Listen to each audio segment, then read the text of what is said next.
Ezekiel chapter 38. Matthew Henry's commentary on the whole Bible. An exposition with practical observations of the book of the prophet Ezekiel. Chapter 38. This chapter, and that which follows it, are concerning Gog and Magog, a powerful enemy to the people of Israel, that should make a formidable descent upon them, and put them into a consternation, but their army should be routed, and their design defeated, and this prophecy, it is most probable, had its accomplishment some time after the return of the people of Israel out of their captivity, whether in the struggles they had with the kings of Syria, especially Antiochus Epiphanes, or perhaps in some other way not recorded, we cannot tell. If the sacred history of the Old Testament had reached as far as the prophecy, we should have been better able to understand these chapters, but for want of that key, we are locked out of the meaning of them. But in both, the Old Testament prophecies had their accomplishment in the Jewish church as the New Testament prophecies shall have when the time comes in the Christian church. In this chapter we have intermixed. But in both, the Old Testament prophecies had their accomplishment in the Jewish church as the New Testament prophecies shall have when the time comes in the Christian church. In this chapter we have intermixed 1. The attempt that Gog and Magog should make upon the land of Israel, the vast army they should bring into the field, and their vast preparations, verses 4 to 7, their project and design in it, verses 8 to 13, God's hand in it, verse 4. 2. The great terror that this should strike upon the land of Israel, verses 15, 16, and 18 to 20. 3. The divine restraint that these enemies should be under, and the divine protection that Israel should be under, verses 2 to 4 and verse 14. 4. The defeat that should be given to those enemies by the immediate hand of God, verses 21 to 23, which we shall hear more of in the next chapter. Ezekiel 38 verses 1 to 13. The critical expositors have enough to do here to inquire out Gog and Magog. We cannot pretend either to add to their observations, or to determine their controversies. Gog seems to be the king and Magog the kingdom, so that Gog and Magog are like Pharaoh and the Egyptians. Some think they find them afar off, in Scythia, Tartary, and Russia. Others think they find them nearer the land of Israel in Syria and Asia the less. Ezekiel is appointed to prophesy against Gog, and to tell him that God is against him, verses 2 and 3. Note, God does not only see those that are now the enemies of his church and set himself against them, but he foresees those that will be so, and lets them know by his word that he is against them too, and yet is pleased to make use of them to serve his own purposes, for the glory of his own name. Surely their wrath shall praise him, and the remainder thereof he will restrain. Psalm 76 verse 10. Let us observe here 1. The confusion which God designed to put this enemy to. It is remarkable that this is put first in the prophecy. Before it is foretold that God will bring him forth against Israel, it is foretold that God will put hooks into his jaws and turn him back, verse 4, that they might have assurance of their deliverance before they had the prospect given them of their danger. Thus tender is God of the comfort of his people, thus careful that they may not be frightened. Even before the trouble begins he tells them it will end well. 2. The undertaking which he designed to engage him in order to this defeat and disappointment. 1. The nations that shall be confederate in this enterprise against Israel are many, and great, and mighty, verses 5 and 6, Persia, Ethiopia, etc. Antiochus had an army made up of all the nations here named, and many others. These people had been at variance with one another, and yet in combination against Israel. How are those increased that trouble God's people? 2. They are well furnished with arms and ammunition, and bring a good train of artillery into the field, horses and horsemen, verse 4, bravely equipped with all sorts of armor, bucklers and shields for defense, and all handling swords for offense. Orders are given to make all imaginable preparation for this expedition, verse 7. Be thou prepared, and do thou prepare. See what warlike preparations thou hast already in store, and, lest that should not suffice, make further preparation. Thou and all thy company, let Gog himself be a guard to the rest of the confederates.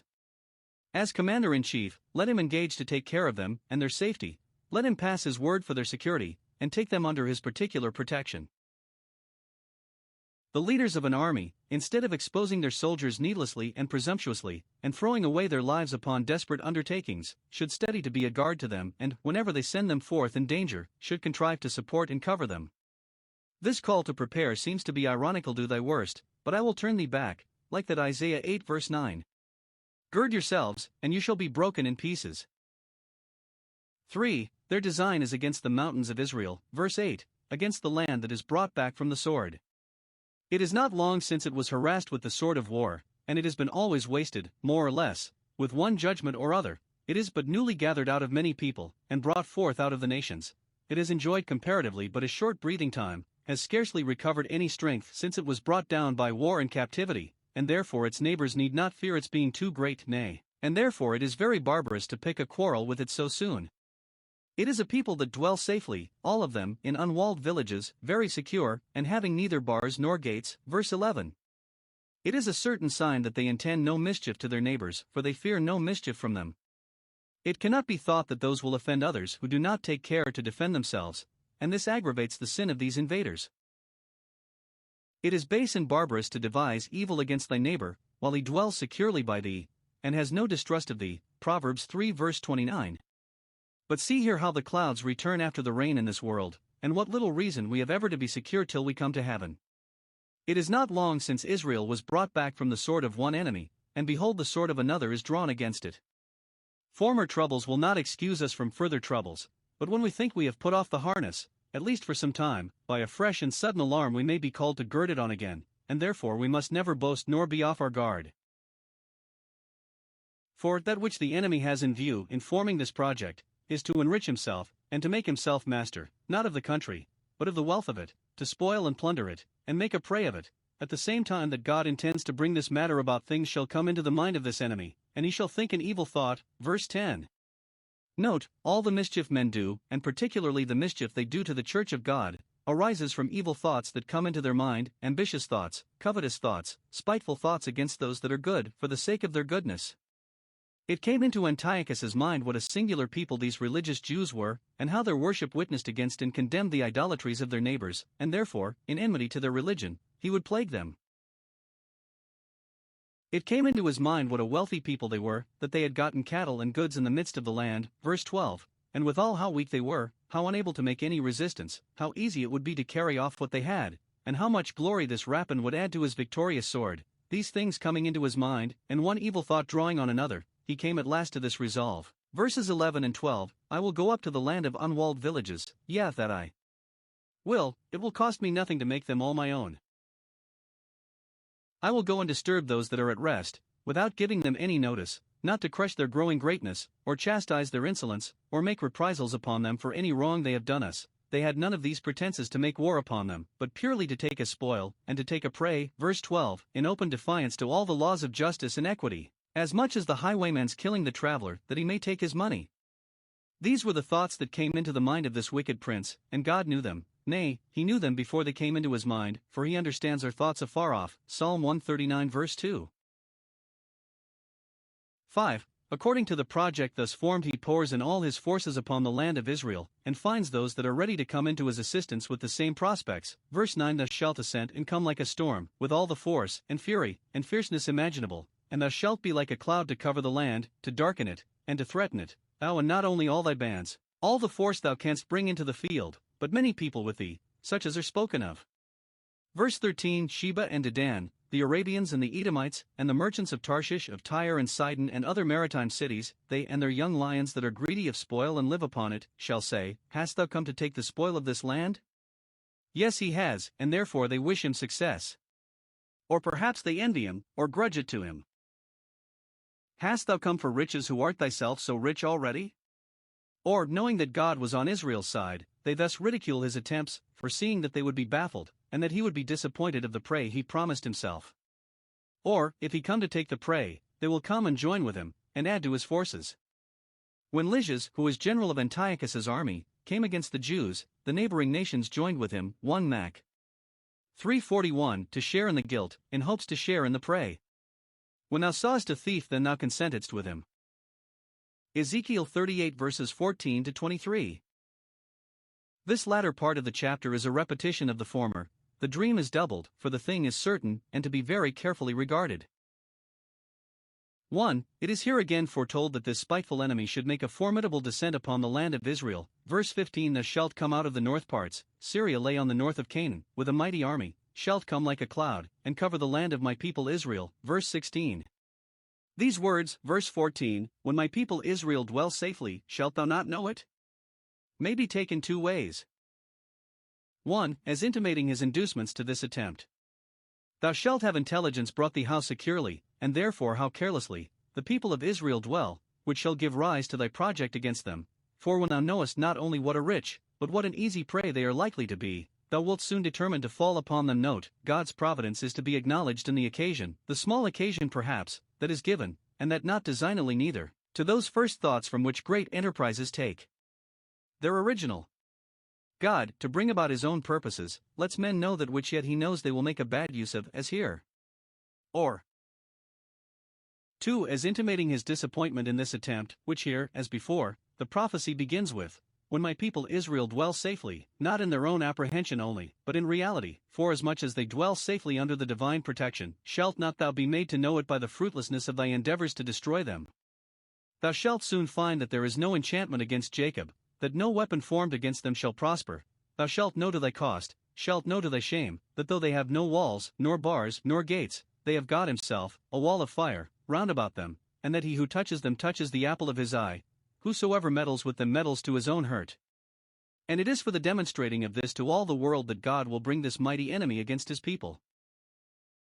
Those that gathered themselves against Israel said, Let us take the spoil, and take they prey, but they knew not the thoughts of the Lord. Micah 4 verses 11 and 12. I will bring thee against my land. This is strange news, that God will not only permit his enemies to come against his own children, but will himself bring them. But if we understand what he aims at, we shall be well reconciled even to this. It is that the heathen may know me to be the only living and true God when I shall be sanctified in thee, O Gog.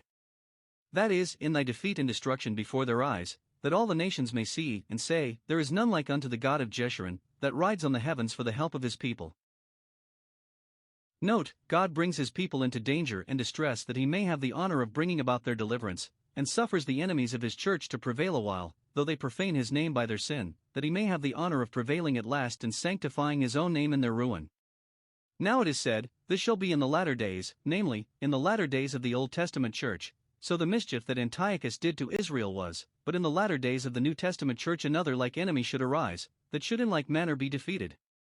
Note, effectual securities are treasured up in the word of God against the troubles and dangers the church may be brought into a great while hence, even in the latter days. 2. References herein had to the predictions of the former prophets. Verse 17 Art thou he of whom I have spoken in old time, of whom Moses spoke in his prophecy of the latter days. Deuteronomy 32 verse 43. He will render vengeance to his adversaries. And David, Psalm 9 verse 15. The heathen are sunk down into the pit that they made, and often elsewhere in the Psalms. This is the Leviathan of whom Isaiah spoke, Isaiah 27 verse 1, that Congress of the nations of which Joel spoke, Joel 3 verse 1. Many of the prophets had perhaps spoken particularly of this event, though it be not written, as they all had spoken and written too that which is applicable to it. Note, there is an amiable admirable harmony and agreement between the Lord's prophets, though they lived in several ages, for they were all guided by one and the same Spirit. 3. It is here foretold that this furious formidable enemy should be utterly cut off in this attempt upon Israel, and that it should issue in his own ruin. This is supposed by many to have its accomplishment in the many defeats given by the Maccabees to the forces of Antiochus, and the remarkable judgments of God executed upon his own person, for he died of sore diseases. But these things are here foretold, as usual, in figurative expressions, which we are not to look for the literal accomplishment of, and yet they might be fulfilled nearer the letter than we know of. 1. God will be highly displeased with this bold invader, when he comes up in pride and anger against the land of Israel, and thinks to carry all before him with a high hand. Then God's fury shall come up in his face, which is an allusion to the manner of men, whose color rises in their faces when some high affront is offered them, and they are resolved to show their resentment of it. Verse 18. God will speak against them in his jealousy for his people, and in the fire of his wrath against his and their enemies. Verse 19. See how God's permitting sin, his laying occasions of sin before men, and his making use of it to serve his own purposes, consist with his hatred of sin and his displeasure against it. God brings this enemy against his land, letting him know what an easy prey it might be and determining thereby to glorify himself, and yet, when he comes against the land, God's fury comes up, and he speaks to him in the fire of his wrath. If any ask, why does he thus find fault? For who has resisted his will? It is easy to answer, nay, but, O man, who art thou that repliest against God? 2. His forces shall be put into the greatest confusion and consternation imaginable. Verse 19. There shall be a great shaking of them in the land of Israel, a universal concussion. Verse 20. Such as shall affect the fishes and fowls, the beasts and creeping things, and much more the men that are upon the face of the earth, who sooner receive impressions of fear. There shall be such an earthquake as shall throw down the mountains, those natural heights, and the steep places, towers and walls, those artificial heights, they shall all fall to the ground. Some understand this of the fright which the land of Israel should be put into by the fury of the enemy. But it is rather to be understood of the fright which the enemy should be put into by the wrath of God. All those things which they both raise themselves and stay themselves upon shall be shaken down, and their hearts shall fail them. 3. He shall be routed and utterly ruined. Both earth and heaven shall be armed against him. 1. The earth shall muster up its forces to destroy him. If the people of Israel have not strength and courage to resist him, God will call for a sword against him. Verse 21. And he has swords always at command, that are bathed in heaven. Isaiah 35 verse 5. Throughout all the mountains of Israel, where he hoped to meet with spoil to enrich him, he shall meet with swords to destroy him, and, rather than fail, every man's sword shall be against his brother, as in the day of Midian. Psalm 83 verse 9. The great men of Syria shall undermine and overthrow one another, shall accuse one another, shall fight duels with one another. Note, God can, and often does, make the destroyers of his people to be their own destroyers and the destroyers of one another. However, he will himself be their destroyer, will take the work into his own hand, that it may be done thoroughly. Verse 22. I will plead against him with pestilence and blood. Note, whom God acts against he pleads against. He shows them the ground of his controversy with them, that their mouths may be stopped, and he may be clear when he judges. 2. The artillery of heaven shall also be drawn out against them. I will rain upon him an overflowing rain. Verse 22. He comes like a storm upon Israel. Verse 9. But God will come like a storm upon him, will rain upon him great hailstones as upon the Canaanites. Joshua 10 verse 11. Fire and brimstone as upon Sodom, and a horrible tempest. Psalm 11 verse 6. Thus the Gog and Magog in the New Testament shall be devoured with fire from heaven, and cast into the lake of brimstone. Revelation 20 verses 9 and 10. That will be the everlasting portion of all the impenitent, implacable enemies of God's church and people.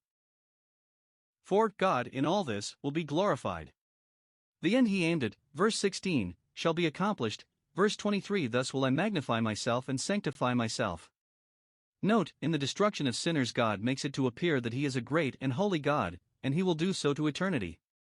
And if men do not magnify and sanctify him as they ought, he will magnify himself and sanctify himself, and this we should desire and pray for daily. Father, glorify thy own name.